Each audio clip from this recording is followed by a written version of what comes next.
Hello, sports fans. I'm Carl Bauer. Welcome to Catching Up with Carl on SECVA.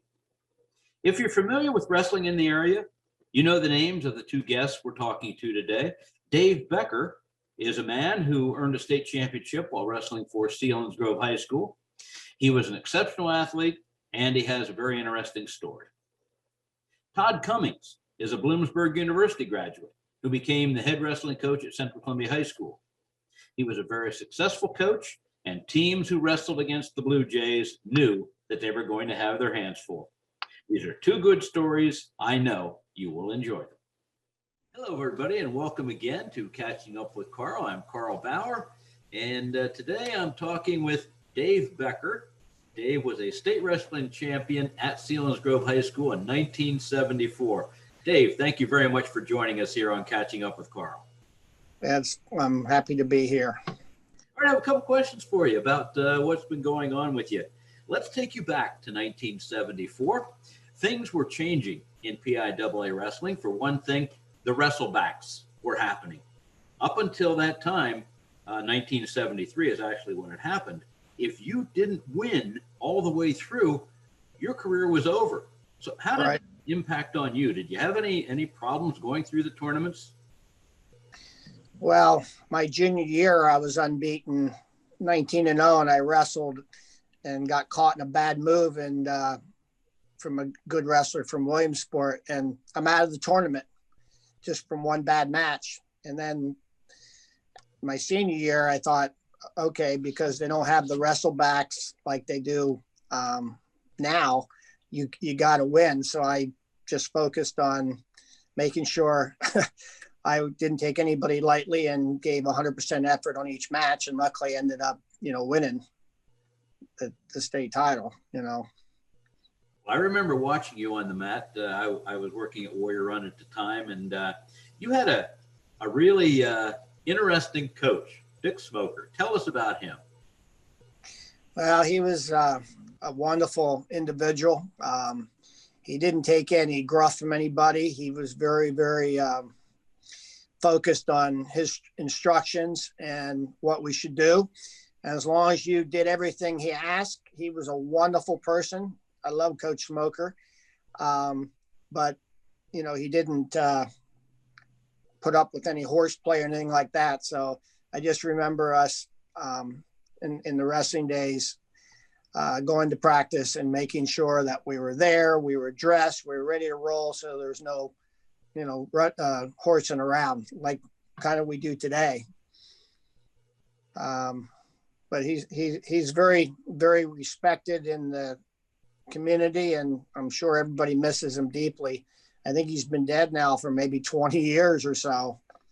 But yeah, it's been a long time. I know that. It has, but he was a great, great person, and I'm very happy I got to meet him and wrestle for him. What is the one single thing that he did for you that you made sure you were going to do the very best? The one thing he did for me, just wanted me to go out there and let it fly and don't be tight and just, do the best you can do. And that's all he asked for, is just give 100% effort. If you did that, whether you won or lost, he was okay with it. He didn't want to see people quit out there or, take shortcuts in practice and everything. So we got to practice on time. We didn't horse around, at least when he was not in the wrestling room. And when he was there, it was all business, Yeah, he was a terrific guy. I really enjoyed watching him in the corner up through all the tournaments. He was a character. Yeah, he was very well respected by all the different coaches in the state that got in contact with Coach Smoker, because he was a unique individual. Well, you made your mark as a junior. You told us that you were undefeated during the season. But how did that state championship change your life? Oh, man. Well, I was thinking about going to Penn State because my father had moved to State College, and I always followed Penn State sports, wrestling, and football. I'm a big football fan too. And I thought, boy, I'd love to wrestle for Penn State. And then I got, different offers from Clarion and Lock Haven and these different places. And all of a sudden, Coach Lorenzo, who's a very close friend of mine to this day, called me and said he wanted me to come visit. And I came and visited, and they offered me a full ride on the spot. I'm like, wow. So everything else was out the door then. And that, just really changed my life completely, going from a little town of Selinsgrove to, Penn State and big time wrestling. And it wasn't as big time wrestling as today with Cale Sanderson, but we still usually were top 10, top 15 back then in the country. Well, it's always been Division I in wrestling, and yes, State has a tremendous reputation in wrestling. In Rich Lorenzo's day, for sure. As you said, not quite like it is now. Right. Yeah, Cale has just transcended the program to heights that we never thought possible. Because the last time we won nationals was in 1953.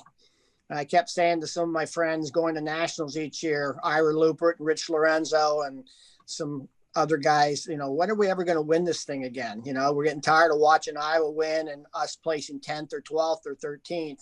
All of a sudden, Cale comes in, I guess it was 2009 or so.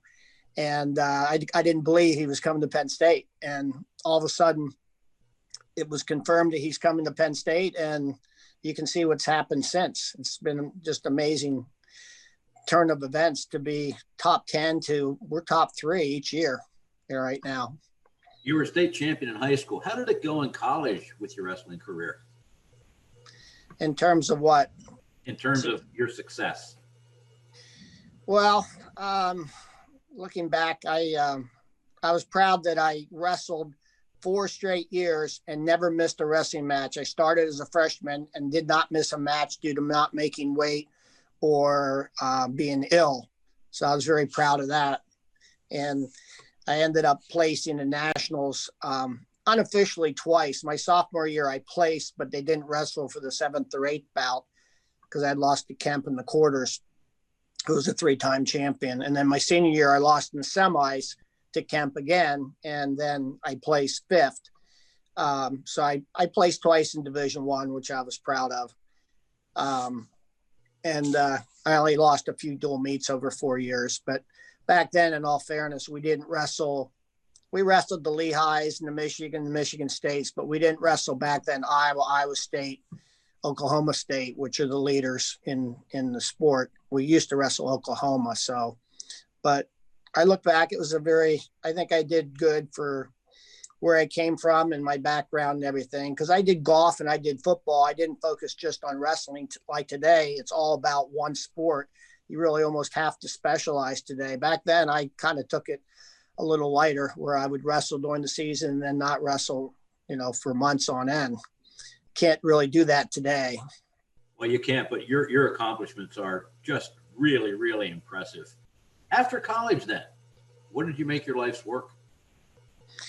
Well, Coach Lorenzo, I was assistant wrestling coach for 1 year at Penn State in 1980. Lorenzo wanted me to stay, and they had hired the position to John Fritz the following year. And Rich said, I'll pay for your grad school if you go to grad school and be my assistant coach. And then the following year, John Fritz, who's a great person and friend of mine, took over the program and as assistant coach. So Lorenzo I said, well, I'd love to stay and help the program. So I got a job in town and helped out Penn State for many, many years. And I was hired in 1980 with Wink and Associates, which is a financial planning firm. So basically I do financial planning.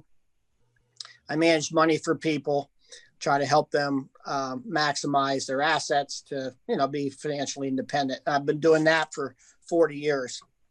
And I should be retired, Carl, like you, but, because you're self-employed and I have a lot of very close clients, I just still enjoy doing it. And I'm not killing myself these days, but I'm still actually working. Same place since I left Penn State. Terrific. Are you still playing golf? Yeah, but I kind of stink in golf lately. I went from a 9 handicap. I'm probably about a 16 handicap. As you get older, your speed is slower, your distance is slower. It's still fun and it's a challenge, but I'm not near as good as I was when I was in high school, which you think if you do something for 45 years, you get better at it. Golf is a very humbling sport, It sure is. I know exactly what you're talking about. So what projects do you have in the works right now? Projects? Yeah. Not really any projects. I'm just working full time. I take off about a week a month and I go somewhere and travel. So I'm not killing myself, and I have a house down in Florida where I go down there and golf and get frustrated. I still ski with my kids and my friends, and I still stay active. I actually had a knee replaced last year in January because of all the years running and wrestling. Actually, Jimmy Martin did it, who was, everyone knows Jimmy Martin from Sure. Danville, who was an All-American national champ. He's the best doctor. If you need a knee replacement, he's unbelievable. Well, I had it done in high school as well. So you're talking about somebody that really is committed to what he does. Jim's great. I trust him totally. And hey, I was up and walking 3 days after the surgery, and drove my car and actually went up the steps to my office. So he helped me quite a bit. Well, Dave, it sounds like you're doing very well.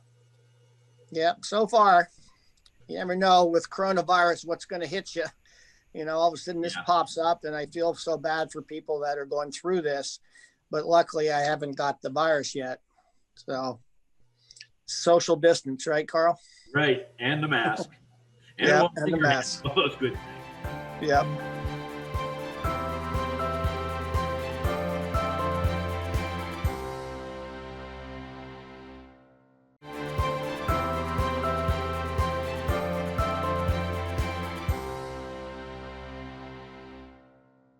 Hello, everybody. You're watching Catching Up with Carl again here on SECV8. And today I have a former wrestling coach from Central Columbia, Todd Cummings. Todd, thank you for joining us here on Catching Up with Carl. Thank you so much for having me.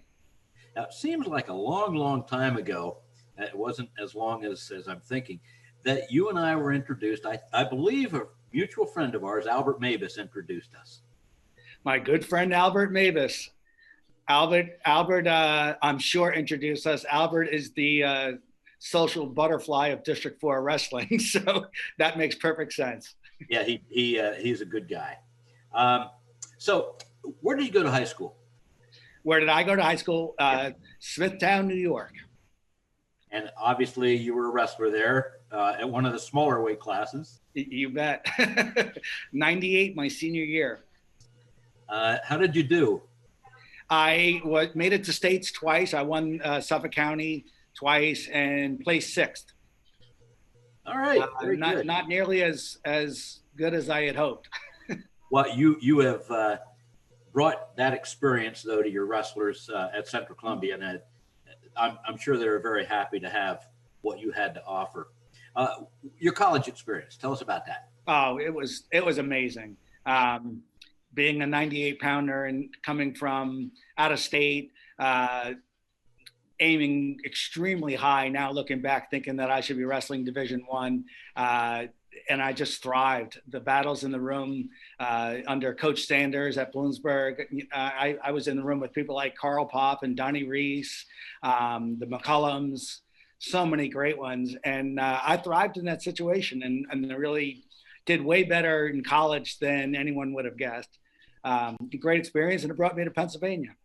Well, your weight class is 118, wasn't it? In college? Yes, it was. That was the lowest weight class then. Obviously, it's 125 now, but yes. I was thinking that was the era we're talking about. Yeah.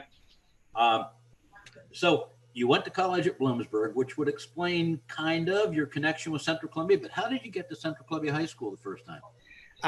Coming out of my fifth year senior, I was already married. I had gotten married by today's standards, probably pretty foolishly while still in college, and for no other reason other than we were in love and we thought it was time.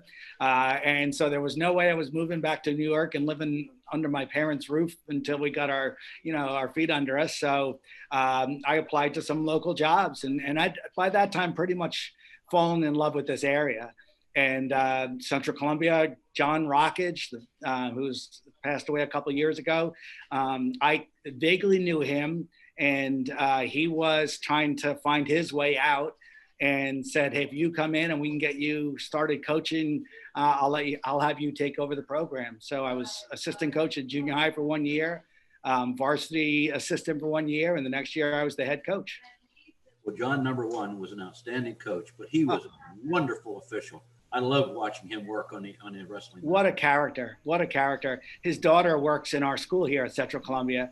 And there's times when, you know, some of her things that she says in her sense of humor, I say, oh my gosh, there's your dad. He was just such a wonderful man. Well, she coaches field hockey as well. And yes. I heard a lot of it. It's been fun. All right, let me ask you about somebody else besides John Rockish, Bob Rahm. Oh my gosh. One of my favorite people in the world. Bob was an assistant coach when I was in college. And he would just light up the room when he ran practices. He was so full of incredible energy and this old school vibe about him. And so experienced, and obviously one of the best athletes that ever came through at Bloomsburg University. And it was suggested that maybe if I got the head coaching job, he would be my assistant. And I thought, why? That would be so insulting, you know, that would be, and, but I was smart enough or foolish enough to ask him if he would do that. And he said, yes, I'll do that. And we had 10 years of just such a great thing going. He also was an outstanding wrestling official. He and John Rockish in their prime, you didn't find any better than those two. Yes, I agree. Yep. So how long were you head coach then at Central? 30 years. Wow. Yep. It's a lot of time, a lot of beating on your body. Yeah, which explains why the year I retired, I had a full knee replacement, and I'm doing a lot better now, I'll tell you that. How many times was Central state champion as a team when you were coaching? Twice, my first 2 years. Wow. So John Rockage left me with a nice bank of talent, and Bob and I, you know, just put the pedal to the metal with these kids, guys like Rob Meldrum and Ty Williams and Jeff Giovino and Bobby Coker. And, we just had a slew of good kids. Remember those names well. Central kids, even to this day, always give you the best they have. That's what I really enjoy about Central Columbia Athletic. I agree they do. And I hope that our coaching staff has something to do with it. Well, how many state champion individuals have you had? But Rob Meldrum twice was the only state champion that I had. Regrettably, we had some runner-ups and lots of place winners, but Rob Meldrum was our man. I just saw him about a month ago. He was a heavyweight, wasn't he? Yes, he was, and I'm not very heavyweight. No, he was small for heavyweight. But yeah, about 200 pounds at most when he won his state titles. He would start off weighing about 220, but he couldn't keep it on. He was such a hard trainer. He just he knew what he had to do physically to be in the shape to win, but you couldn't stay at 220 and do it. Very possibly an outstanding 220-pound wrestler or 250-pound wrestler by today's standards. Oh yeah, sure. You also had the pleasure, let me call it that, of coaching your two sons. What is that like? It's an honor, and I've said I have 3 children. My youngest is a daughter, and I've said that there's no guarantee that your kids are going to have everything in common with you or a lot in common with you. It doesn't have to be that way. And I think I always, believe that they might go a completely different direction and try something completely different. And my kids have shared so much of my same passions, including my daughter, with music and the things that we enjoy. But when it came time to start coaching my son, I had a couple rough years, the late 90s, real rough years with teams having trouble getting kids out. We were struggling. And I had decided that I was going to hang it up the year my son was going to be stepping into the high school ranks, and talked to him, Garrett, my oldest, and said, I think I'm going to step down, and, maybe I'll be an assistant coach or something. And I just thought it was going to sort of open the door for him to not have to have his dad as a coach. And he said, he turned it around in one sentence. He said that, or one question. He said, Dad, you're going to have coached all of these kids for my whole life and then not coach me. And I said, is that what you want? And he goes, yes. And so I was right back at it. And they were so good. It's an odd situation to be a coach's son. My dad was a coach, but he coached against me. He was he was our rival team's coach. And so we didn't have to deal with, him being the coach in the room, and he loved and respected our coach. So that all worked out great. But my sons made it so easy on me. They were just so, they just did their job. They set kind of the example for our team of how it's supposed to be done. And we're very successful. They were extremely successful. The thing I remember about both of them is that they had such great tilts. Mm-hmm. Yes. So many points with tilts. And yes, especially Taylor. Yeah. The other wrestler could not stop it. That was something that they did well. Yeah. After I decided I was getting back in it, I did, get to kind of renew my commitment to the sport. And we had a coach, Brock Height, who coached with us. It was a BU wrestler from Lewistown. And he kind of connected to my boys. I started having them come in and just show them some really high level stuff. And therefore I was learning all that stuff also. And he was kind of the one who started bringing in the funk and the tilts and all that stuff. And it impacted my boys, and it became kind of a big thing for our whole team. Well, your two boys both went to states, didn't they? Correct. Yeah. Garrett went to states 3 times, placed in the senior year, and Taylor went to states 3 times, and he placed 4th and 5th. He placed his last 2 years. Great accomplishments. What are they up to now? Both of them are teaching. My son Garrett teaches in North Raleigh. He's a math teacher. He and his wife are both math teachers. He started a wrestling program there about 11, 12 years ago.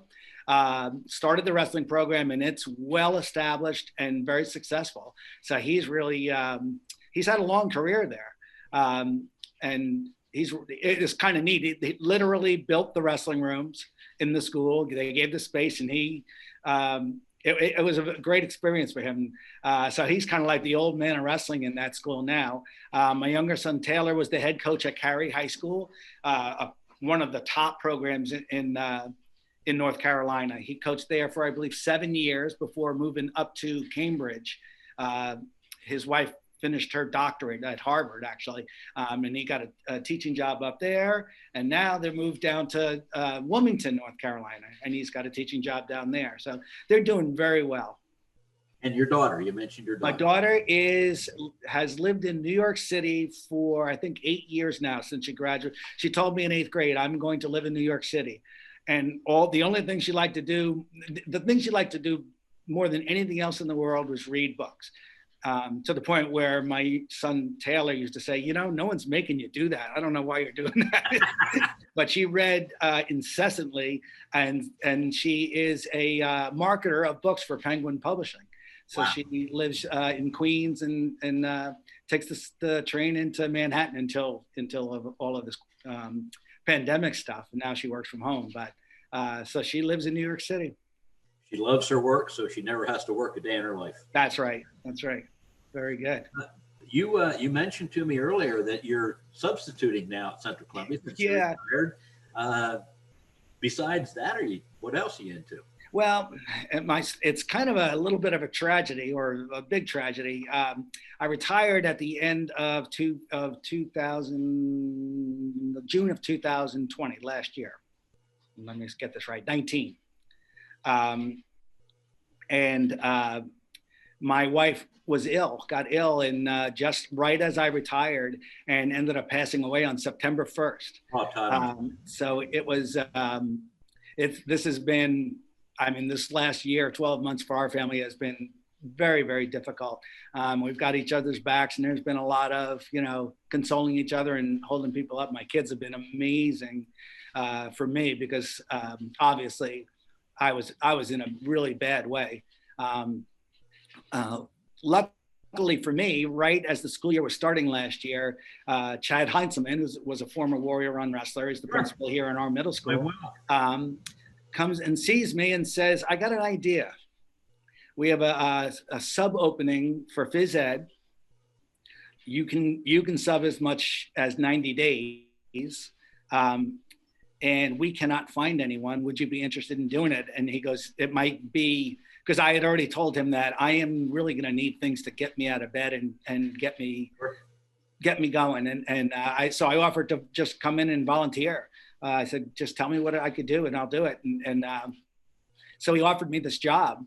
And I was down to about getting close to my 90th day in March last year when the pandemic hit. So, I was kind of dreading what's going to happen now that I don't have someplace to go every day. I'm going to be kind of back to where I was really kind of sitting at home and what I feared the most and missing my wife and being anxious. And so the whole world decided to take off with me. So that's the way I look at it. And so everyone kind of was sent home and we were all kind of in the same boat. And so it's been a struggle, but I'm definitely coming back.